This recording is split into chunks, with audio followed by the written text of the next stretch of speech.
है नमस्कार। ये हैं उदयनिधि स्टालिन जिन्होंने कहा था सनातन धर्म डेंगू है, मलेरिया है, कैंसर है। तो इस हेट स्पीच या घृणा फैलाने वाला और हिंदू विरोधी, सनातन विरोधी बयान के लिए उनके खिलाफ एक केस है और बहुत सी जगहों में केस है। उत्तर प्रदेश में है, महाराष्ट्र में है, बहुत सी जगहों पर है। तो उन्होंने कहा था कि सब केस को एक जगह किया जाए। लेकिन सनातन पर उदयनिधि की टिप्पणी स्वैच्छिक थी, वॉलंटरी थी, वह अपनी इच्छा से किया था, यह उनकी नौकरी नहीं थी। इसलिए मीडिया वाला छूट नहीं मिल सकता, कहा है सुप्रीम कोर्ट ने। सुप्रीम कोर्ट ने कहा है तुमने जो कहा है अपनी इच्छा से कहा है, यह तुम्हारा कोई नौकरी नहीं है। जैसे मीडिया वाले, उनका नौकरी है, उन्हें बोलना पड़ता है, जो उनको दिया जाता है वह बोलना पड़ता है। लेकिन तुमने जो कहा है वह अपनी इच्छा से कहा है, वॉलंटरी है, इसलिए मीडिया वाला छूट तुम्हें नहीं मिलेगा।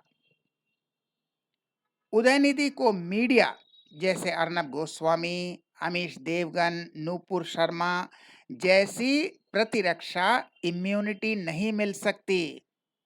उन्होंने यूपी, कर्नाटक, जम्मू कश्मीर, महाराष्ट्र में अलग अलग जो एफआईआर हैं उनको एक साथ क्लब करने के लिए सुप्रीम कोर्ट से प्रार्थना की थी। लेकिन यह याचिका नामंजूर हो गई, क्योंकि जो बाकी सब है ये क्या है, अमीश देवगन, नूपुर शर्मा, अर्नब गोस्वामी, ये मीडिया है।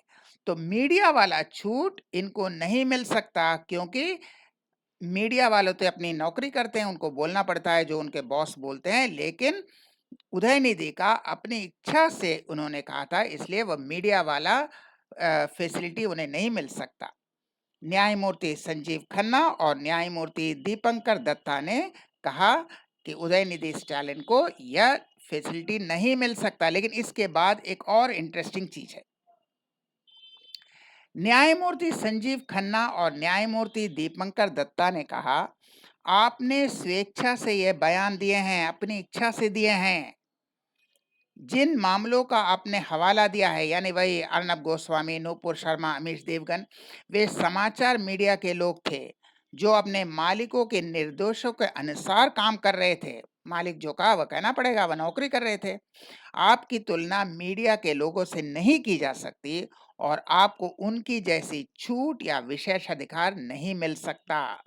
आपने स्वेच्छा से अपना बयान दिया है, स्वेच्छा से सनातन धर्म को गाली दी है, इसलिए आपको वह मीडिया के जो फैसिलिटीज था वह आपको नहीं मिलेगा। जजों ने पूछा कि उन्होंने अनुच्छेद 32 मौलिक अधिकार, फंडामेंटल राइट के तहत याचिका क्यों दायर की। यानी उदयनिधि स्टालिन का है कि हिंदू धर्म को गाली देना यह मौलिक अधिकार है, यह फंडामेंटल राइट है।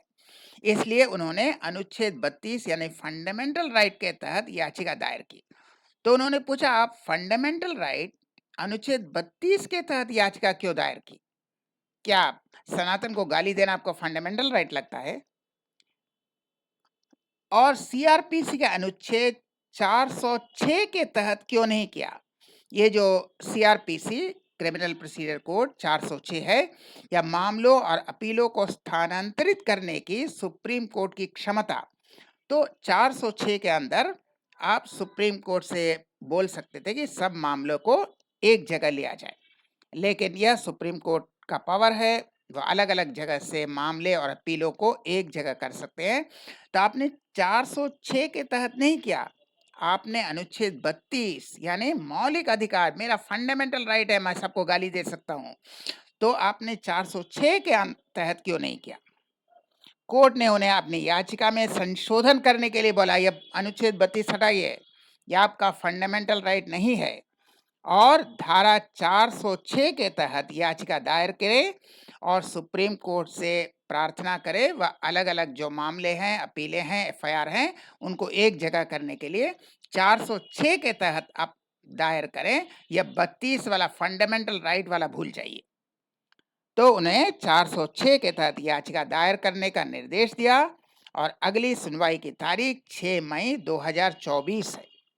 तो इनका आईक्यू तो इतना ही है, ये तो एक्चुअली सिनेमा में थे, ये सिनेमा एक्टिंग करते थे, अब ये पॉलिटिक्स जोकर बन गए हैं।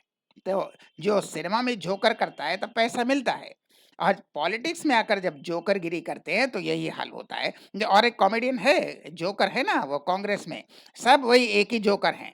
और वैसे बीजेपी में भी है, बंगाल में अब दिलीप घोष, सब जोकर के ग्रुप हैं, सब ये कॉमेडियंस, हाँ, सब थिएटर करने में व्यस्त हैं। तो ये जोकर को अपनी औकात का पता चल गया। तो सनातन धर्म की जय। ये उदयनिधि स्टालिन के दिमाग में न जाने किन्होंने जहर भरा था कि ऐसे बयान देते हैं। हालांकि इनकी माँ रोज मंदिर जाती हैं, रोज मंदिर जाती हैं, लेकिन बेटे का संस्कार कुछ और ही है। तो हम फिर मिलेंगे ऐसे और वीडियो के साथ, तब तक के लिए नमस्कार।